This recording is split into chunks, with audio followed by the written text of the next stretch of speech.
ஸ்ரீமதே ராமானுசாய நமக. ஸ்ரீ வரவரமணிய நமக. ஸ்ரீ ஸ்தலசயன மகாகுரவே நமக. நாம் கடந்த சில நாட்களாக எம்பெருமானாருக்கும் திருக்கோளூரை விட்டு வெளியூர் புறப்படும் ஒரு பெண் பிள்ளைக்கும் நடந்த ஒரு சம்பாஷணையை நாம் அனுபவித்து வந்தோம். அது மொத்த வார்த்தைகளானது எம்பெருமானாரிடம் அவள் ஒவ்வொரு வார்த்தையாக கேட்கின்றாள். அது மொத்தம் 81 வார்த்தைகள் அடங்கியது.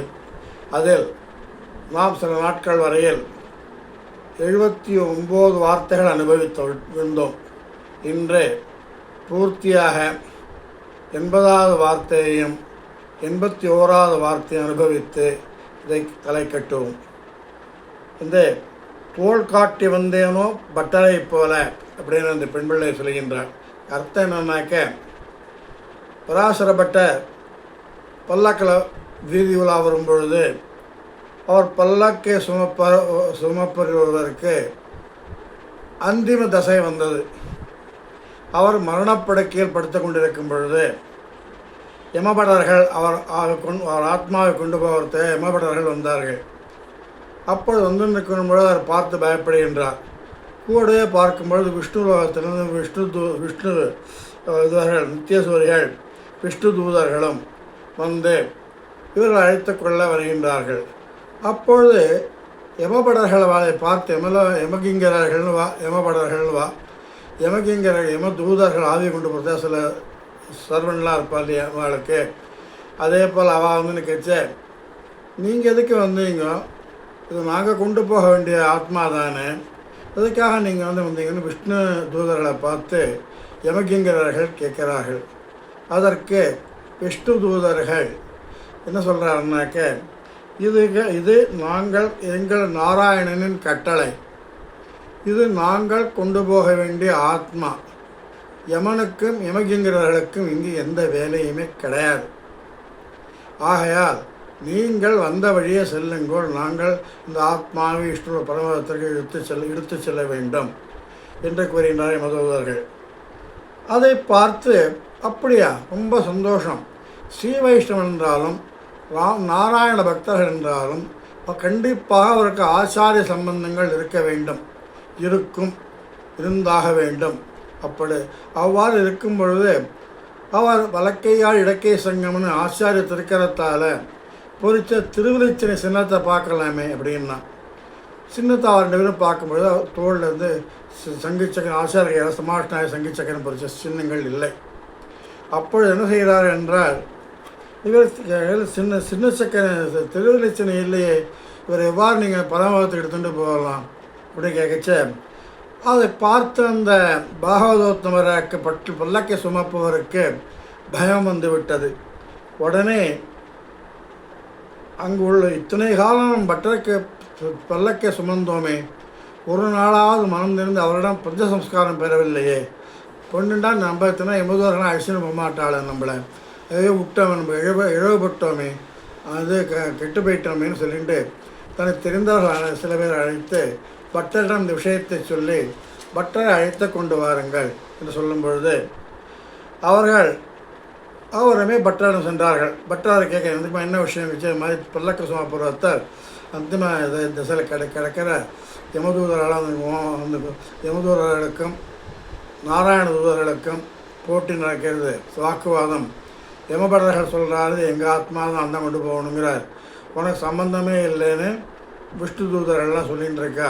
இந்த சுவாமி பயந்துன்னு தேவர் அழிச்சல் உடனே வந்து வந்து அவரை நோக்கி கிருவாகடாட்சம் பண்ண சொல்கிறார் அப்படின்னு சொல்கிறார். அப்போ கேட்ட பட்டர் வந்துட்டார். சரி, அவர் சொன்ன உடனே பார்த்துட்டு வந்துடலாம் சுவாமி அப்படின்ட்டு. பட்டரை கண்ட என்ன ஆச்சுன்னாக்க, சுவாமின் நான் விட தேவர்கிட்ட கைங்கரியம் செஞ்சேன் 2 நாளைக்கு. நான் கைங்கரியம் செஞ்ச அப்புறம் கூட நான் பஞ்சசம்ஸ்காரம் செஞ்சுக்கல, அதான் செய்ய முடியாது, பாவியாகிட்டேன் நான். இப்போ யமதூதர்கள்லாம் பஞ்சசம்ஸ்காரம் பண்ண திருவிழச்சனை சங்கு சக்கரங்கள் திருக்கையில் பொறிச்ச இது திருவிழச்சனை இல்லைன்னு நான் அழிச்சுன்னு போகிறேன்னு சொல்கிறாள். தேவரீர் அடியனுக்கு அடியேன் நரகம் புகாவண்ணம் தேவரீர் அடியனுக்கு இவ்விடமே இந்த க்ஷணமே பஞ்சசம்ஸ்காரம் பண்ணி என் 2 தோள்களிலும் திருவிலட்சணையை பொறிக்க வேண்டும் என்று பிரார்த்திக்கின்றார் அந்த பிராமணோத்தமர். கைங்கரியப்பரர் பட்டர் திருப்பிள்ளக்கு சுமக்கும் கைங்கரியப்பரர். அப்பொழுது சொல்கிறார் பட்டர், சுவாமின் உமக்கு பஞ்சசமஸ்காரம் சாதிச்சு மந்திரம் சொல்லி உமக்கு திருமந்திரம் தேவமந்திரங்கள் அர்த்தகாசனம் சொல்லி அதற்கு அவகாசம் இப்பொழுது நேரம் இல்லை, நேரமோ கடந்து விட்டது. ஆனால் நீர் எமக்கு பல்லாக்கு சுமந்தீர்கள் இல்லையா, பல்லாக்கு சுமக்க தோளில் இருக்கு இல்லையா, அப்படி தோல் புஜம் இது திமில்னு பேர். அதாவது வார அழுந்த இந்த இடம் மேலே தூக்கிக்கும், இந்த இடம் மேலே அதாவது நம்ம இது கூட இப்போ கூட பார்க்கலாம். நம்ம பெருமாளுக்கு ஸ்ரீவானந்தாங்கிகள் ஏழை பண்ணிட்டு போ தினம் அவள் பெருமாள் ஏழை பண்ணி எழுந்தருளை பண்ணி திருவிழாக்கு அந்த வாரையானது அழுத்தி முதல்ல இங்கே ஒரு குண்டு இருக்கும். இங்கே ஒரு குண்டு பார்க்கலாம். திருவல்லிக்கணி போனால் பல பேருக்கு அந்த குண்டுகள் இருக்கும். ஸ்ரீரங்கத்தில் போனாலும் பார்க்கலாம். பல திவ்யதேசங்களை பெருமாள் நித்தியம் நித்திய கைங்கரியம் ஸ்ரீவாதங்களுக்கு தோளில் இங்கே ஒரு முட்டை இருக்கும், இங்கே ஒரு முட்டை இருக்கும். என்ன அந்த பஞ்சசம்காரம் இருக்கும் பொழுது ரொம்ப தோல் இப்போ இருக்க இந்த பல வருஷமாக என்னுடைய பல்லாக்கை நீர் சுமந்திருக்கிறேன். சுமந்து வாரைகள் அழுத்தி 2 தோள்களும் சின்ன முட்டு மாதிரி இருக்கு திமில், அதுக்கு திமில்னு பேர். அந்த திமில்கள் நீர் நம் அடியார் என்பதே எந்த சந்தேகமும் கிடையாது. இப்போ திமில் இருக்கு, எனக்கு பல்லாக்கு ஏழை பண்ணத்தினால் நீரை மடியார், அதில் எந்த சந்தேகமும் கிடையாது. ஆகையால் உமக்கு நரகம் கிடையாது, வைகுண்ட பரமபத பிராப்தி தான் சித்தி என்று அவருடைய தோழின் அடையாளத்தை சுட்டி காட்டினார் பட்டர். இதுவே திருவலட்சணையாக பாவித்து கொள்ள வேண்டும். இந்த திமில் நீத்தவர் அடியார் என்று அடியனுடைய அடியார் என்று கூறுவதில் எந்த சந்தேகமில்லை, கூற வேண்டும். தேவர் அடியனுடைய அடியார் தான், தேவருக்கு வைகுண்ட பிராப்தி நிச்சயம் சித்தியாயிற்று என்று சொல்லி போனாராம். அதாவது ஓர் உயிர் மிக கலங்கிற சமயத்தில் பட்டரை போல நேரே நான் ஆறுதல் கூறினேனோ அப்படிங்கிற அந்த பெண் பிள்ளை. இன்னும் பட்டர் தவிக்கிறது ஆத்மா, அவன் எடுத்துன்னு படப்புறான்ட்டு அந்த ஆத்மா சொல்லி அனுப்பத்தினா பட்டர் பரிதவிக்கும் இந்த ஆத்மாவுக்கு இது கூறி ஆறுதல் கூறி கடைசி நிமிஷம் திருவிளைச்சனை இல்லைன்றால் பரவாயில்ல, நம்ம தோளில் இருக்க திமிரை தொட்டு காமிச்சு இதுதான் திருவிளைச்சனாக பாவித்து கொள்ளும், நமக்கு வைகுண்ட பிராப்தி நித்தியம், தேவர் அடியனுடைய அடியாறு சந்தேகம் இல்லை என்று சொன்னாராம். அதைத்தான் என்ன சொல்கிறார் அப்படின்னா, தோல் காட்டி வந்தேனோ பட்டரை போல, என்ன திமிரை காட்டினா தோல் காட்டி வந்தேனோ பட்டரை போல அப்படின்ட்டு இந்த பெண் பிள்ளை சொல்ல. அடுத்ததாக கடைசி வார்த்தை 81ஆம் வார்த்தை, இது துறை வேறு செய்தேனோ பகவரை போல அப்படின்ட்டு கடைசியான வார்த்தை. வில்லிபுத்தூர் பகவர்னு ஒருத்தர் திருவேந்தபுரத்தில் கருடநிதினு பேர். அங்கே ஒரு ஆறு ஓடும், 6 குளங்கள்லாம் ஓடும். அங்கே இருக்கச்ச ஸ்நானம் பண்ணுறார். ஒவ்வொருத்தருக்கும் ஒவ்வொரு ஸ்நான துறைகளை சென்றிருப்பா. அவள் இந்த துறைகள் அப்படின்ட்டு ஸ்ரீ வைஷ்ணவாளை தனியாக குளிக்கிறதுக்கு ஒரு துணையில் வச்சுருப்பா. அப்புறம் பிராமணோர்த்தர்கள் ஸ்ரீ வைஷ்ணவாளை குளிக்கிற தனியான ஒரு துறை ஒன்று இருக்கும் ஸ்நானம் பண்ணுறதுக்கு. அந்த துறையில் தான் எல்லாம் வழக்கமாக குளிக்கிற வழக்கம். இந்த வில்லிபுத்தூர் பகவர் என்ன செஞ்சாருனாக்க, இவா குளிக்கிற துறையில் இறங்காமடிக்கு தனியாக பக்கத்துறையில் இன்னொரு துறையில் இறங்கி குளித்தார். அவ்வாறு குளித்து முடிச்சுட்டு அங்கே குளிச்சு ஸ்நானம் பண்ணிட்டு எழுந்துடும் பொழுது அவரை பார்த்து பிராமணோர்த்தவர்கள் அதிசயித்து, சுவாமி நாங்கள் எல்லாரும் குளிக்கிற துறையில் இறங்கி குளிக்காதபடிக்கு நீராடாதபடிக்கு சுவாமி தனியாக ஒரு துறையை தேர்ந்தெடுத்து குளிக்கிற இடத்தை தனியார் குளிக்கிற இடத்தை தேர்ந்தெடுத்து நீராட்டம் செய்ததன் அதுக்கு என்ன காரணம்னு கேட்க, அதற்கு அவர் சொல்கிற, நீங்கள் எல்லாரும் வருணாசிரமத்தை கடைபிடித்து, அந்த ஒவ்வொருத்தருக்கும் வருணாசிரமம் இருக்கு இல்லையா, 4 பேருக்கு பிராமணம் வேதாந்தோ பிராமண க்ஷத்ரியோ ஜீபவேத் வைசியோதன சமர்த்தஸ்யா சூத்திர சுமாப்னியாத்துன்னு இதுக்கெல்லாம் வருணாசிர தர்மம்னு பேர். இதுக்கெல்லாம் ரிஷிகள்லாம் ரிஷிகள் வேதம் தான் ஆகணும், பிராமண வேதம் தான் ஆகணும், வைசியம் வந்து வியாபாரம் தான் பண்ணணும்.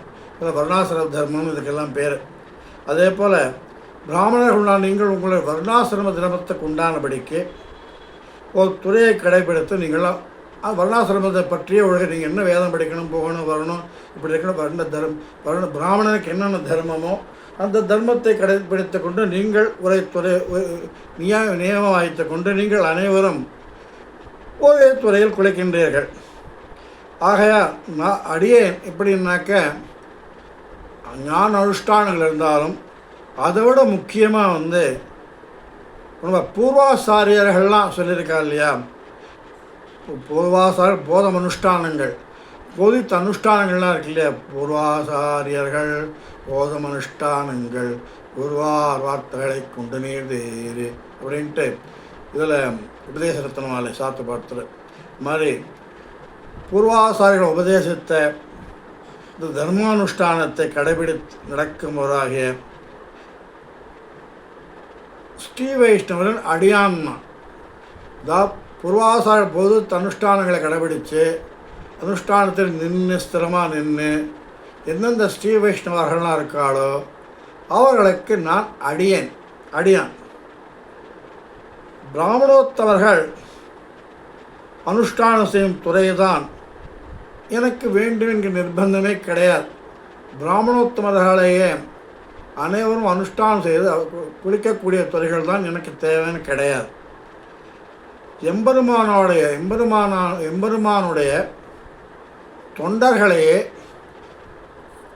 தொண்டர்களையே வணங்கும்படியான தாசனாவேன் நான். ஆதலால் உங்கள் துறைக்கு நான் வரவில்லை. நான் எம்பெருமான் அடியார்கள் யார் எங்கெல்லாம் எம்பெருமான் அடியார் தான் கடியோங்களேன்ட்டு குழந்தாங்க சுவாதிகள் 4லும் கீழ் இழிந்து மிகுந்த நலந்தா சண்டாளராயினும் வளர்ந்தாங்கு சக்கரத்தன்னற்கு ஆள் என்று உள்கலந்தார் அவர்கள் அடிகளேன்னு அம்மாள் பாடியிருக்கார். எம்பெருமானுக்கு யார் அடிகளோ அவர்களுக்கு நான் தாசன், அவர்களுக்கே நான் தொண்டன் சுலகோபன் அப்படிங்கிற சொல்ல மாதிரி அவர்களுக்கு அடியேன் நான்.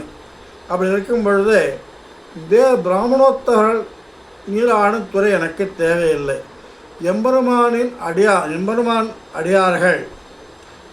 அடியார்களுக்கு தாசனான நான் அதெல்லாம் உங்கள் தாசனாவேன் நான். அதனால் தொண்டர்களுக்கு அடியானான நான் நீங்கள் நீராடும் துறைக்கு வராமல் தனியாக நீராடுகின்றேன். நான் இழியும் துறைன்னா விரும்பும் துறை. நான் இழியும் துறை இழிஞ்சு போன துறை கிடையாது. இழியும் துறை மகா இழிந்த துறை மட்டமான துறைன்னு கிடையாது. அது இழியும் துறைன்னா யான் விரும்பும் துறை, எனக்கு பிடித்த துறை, நான் உகந்த துறை.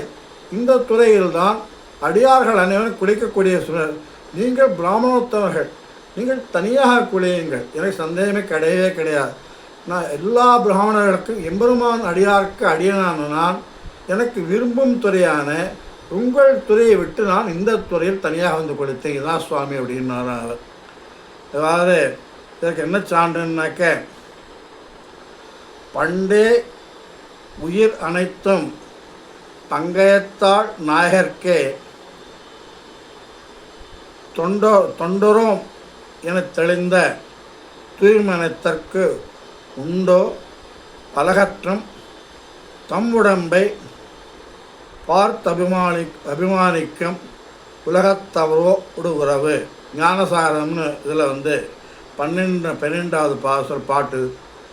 பண்டே உயிரைத்தும் பங்கயத்தாள் நாயர்க்கு தொண்டோம் என தெளிந்த தூய்மனத்தோர்க்கு உண்டோ பலகற்றும் தம் உடம்பை பார்த்து அபிமானிக்கும் உலகத்தவரோடு உறவு அப்படிங்கிற. இவ்வாறு நான் திருவேந்தபுரத்தில் இருக்கும் பகவரை போல துறைவேறு செய்தேனும் என்றே கூறுகின்றார் திருக்கோளூர் பெண்பிள்ளையார் அந்த எம்பெருமானாரை பார்த்து. இவ்வாறு 81 வார்த்தைகள் எம்பெருமானாருக்கு இந்த போக இந்த 81 பேரில் சொன்னேன்னு ஏதாவது ஒருத்தரோட தகுதியாக எனக்கு இருந்தால் தான் இந்த ஊரில் இருக்கு. தேவர் எம்பெருமான சுவாமி தேவர் எம்பெருமானாரே, தேவர் இந்த ஊரில் இருந்தால் இந்த ஊர் வாழ்ச்சியாகும். ஏன்னா இங்கே இருக்கிற வைத்தமானதிக்கும் மதுரகவிக்கும் நித்தியோத்சவம், பட்சோஸ்தவம், மாசோஸ்தவம், பவித்ரோஸ்தவம் அத்தனை உஸ்தவங்களும் தேவர் கண்டோள பண்ணுவேன். மதுரவைக்கும் மங்களாசாசனம் பண்ணுவேன். வைத்தமானதிக்கும் இது ஏற்புடையது. அதனால் தேவர் இங்கே இருக்கிறத தகுதியோடு நான் இங்கே இருப்பதற்கு தகுதி இல்லை என்று சொல்லும் பொழுது எம்பெருமானார் அவர் கிரகத்துக்கு போக அனுபவித்து தானும் அவளோட கிரகத்துக்கு போய் அவளுடன் கிரகத்தில் அமுது செய்து தன்னுடைய ஸ்ரீபா தீர்த்தமும் பிரசாதமும் அந்த பெண் பிள்ளைக்கு அருளினாள். இத்துடன் இந்த திருவாய்மொழி பிள்ளை அருளிச்சதாக பிரியவான மாமலை ஜீயர் கூறி அருளி செய்தார். இந்த வார்த்தையானது திருக்கோளூர் பெண்பிள்ளை ரகசியம் என்ற தலைப்பில் வருகிறது. இதே போல மும்மணி ரத்தனங்கள் மும்மணிகள் ரகசியம் அப்படின்னு ஒரு புஸ்தகம் உண்டாகிருக்கு. மும்மணிகள் ரகசியம் அப்படிங்கிற பட்சத்தில் 1 திருக்கோளூர் பெண்பிள்ளை ரகசியம் 81 வார்த்தை. அடுத்தது வானமாமலை ஜீயரை பார்த்து திருவல்லிக்கேணி வசித்த ஒரு பெண்ணானவள் மடத்தில் போய் அவர் கைங்கரியம் பண்ணி மடத்தில் நித்தியவாசம் பண்ணுறதுக்காக பிரார்த்திச்சு நிற்கும்போது இது உனக்கு எந்த ஊருன்னு கேட்கச்சே, அடியேன் திருவல்லிக்கேணிலேருந்து வந்திருக்கேன் அப்படி சொல்கிறார் அந்த பெண். அப்படியா, திருவல்லிக்கேணி வந்திருக்கேன், இது திருமங்கை கல்யாணியே பாடியிருக்கார், நல்ல மாதரால் வாழும் திருவல்லிக்கேணி அப்படின்ட்டு. அதை விட்டு நீ வந்திருக்கியே, அங்கே எண்ணெயாளுடைய அப்பனையும் மன்னாதி சேவிக்க வேண்டிய இடமாச்சு, எம்பெருமான அவதாரத்திற்கு வித்தான பூமியாச்சு, அதை விட்டு இங்கே வந்திருக்கேங்க வச்ச அவள் திருக்கோளூர் பெண்பிள்ளையை போல் ஒரு 108 வார்த்தைகள் 108 கேள்விகள் கேட்கின்றார். இது திருவல்லிக்கேணி பெண்பிள்ளை ரகசியம் என்று அறியப்படுகிறது. அடுத்ததாக 3வது பெண்மணி வானமாமலை ஜீயர் இந்த பொன்னடிக்கால் ஜீயரை பார்த்து சேவிக்கும் பொழுது அங்கு ஒரு பெண் பிள்ளை போகின்றாள். அவளுக்கு சின்னியம்மாள் என்று ஒரு பெயர். இந்த சின்னியம்மாளானவள்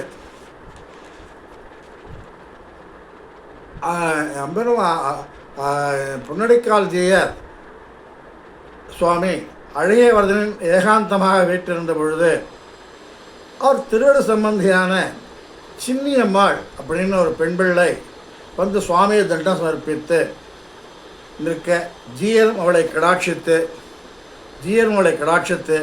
பெண்ணை, உன்னுடைய தேசம் இது, உன்னுடைய நாடு எது, இங்கே தங்கி சாதாரணமாக கேட்பாங்களே, அம்மா நீ இங்கேருந்து வர, எந்த ஊர் உனக்கு, உன் பேர் தான் என்னன்னு சாதாரணமாக கேட்குற வார்த்தைகள் வந்து சம்பிரதாயமான வார்த்தைகள் எப்படி கேட்கணும்னா, உன்னுடைய பெண்ணை உன்னுடைய தேசம் இது, உன்னுடைய நாடு எது, உன்னுடைய பேர் என்ன, உன்னுடைய காவை கேட்குறது எது, அதை கேட்குற சில கேள்விகளை கேட்க அவளும் அவருக்கு போற்றத்தக்கக்கூடிய அத்தியாவசியத்துடன் ஸ்ரீ வைஷ்ணவ நிஷ்டைக்கு ஏற்ப பதில்களை விண்ணப்பிக்க அவசத்தியாவசம் அவரை பார்த்த ஜீயரானவர் கண்டுகந்து,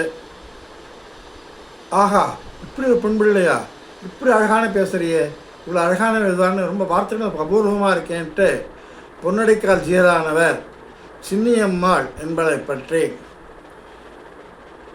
சிலாகித்து பாராட்டி அவர்களுக்கு அபயமளித்தார். தனாசர் தங்கம் அவளுக்கு வந்து ஸ்ரீவாதியத்தின் பிரசாதங்கள் அளித்து தன் சிஷ்யை ஏற்றுக்கொண்டார்.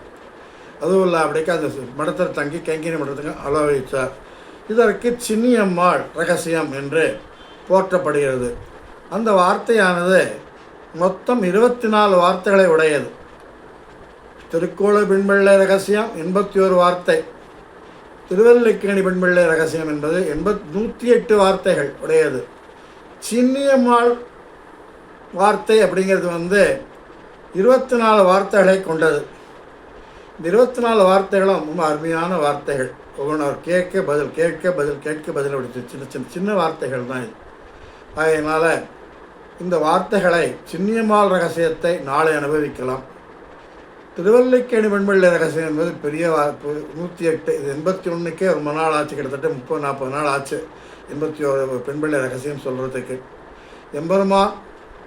எம்பெருமானார், ஆழ்வார் ஆசாரியர்கள், அடியேன் ஆசாரியர் பிள்ளைத்துறை சலனத்துறை தலசனத்துறைவார் சுவாமி கிருபாகடாட்சம் கிடைக்கும் பட்சத்தில் அடியேன் உங்களை மறுபடியும்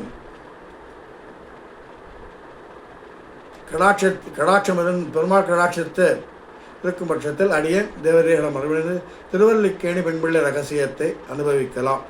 அதற்கு அனைத்து பாகவதோத்தமர்களும் கூட இருந்து குளிர்ந்து நிலவரம்பாவாய் மது அடியனும் கூடியிருந்து இதை அனுபவித்து நீங்களும் உங்கள் சந்ததிகளுக்கு சொல்லி அனைவரும் பயன்பெற வேண்டும். நாளை சிறிய வார்த்தையான 24 சிறப்பு உள்ள வார்த்தைகளான சின்னியம்மாள் ரகசியம் என்பதை 3 பெண்மணிகள் சொன்னதை 2 பெண்மணிகள் 2வது பெண்மணி அனுபவிக்கலாம். நாளை சின்னியம்மாள் வார்த்தை ரகசியத்தை அனுபவிப்போம். இத்துடன் இன்று திருக்கோளூர் பெண்பிள்ளை ரகசியம் 80வது வார்த்தையும் 81வது வார்த்தையும் முடிவு பெற்றது. ஆழ்வார் எம்பெருமான ஜிய திருவிடலே சரணம், ஆசாரிய திருவிடலே சரணம். அடியேன் காரப்பங்காடு எலங்காடு ஸ்ரீனிவாச ராமானுஜதாசன்.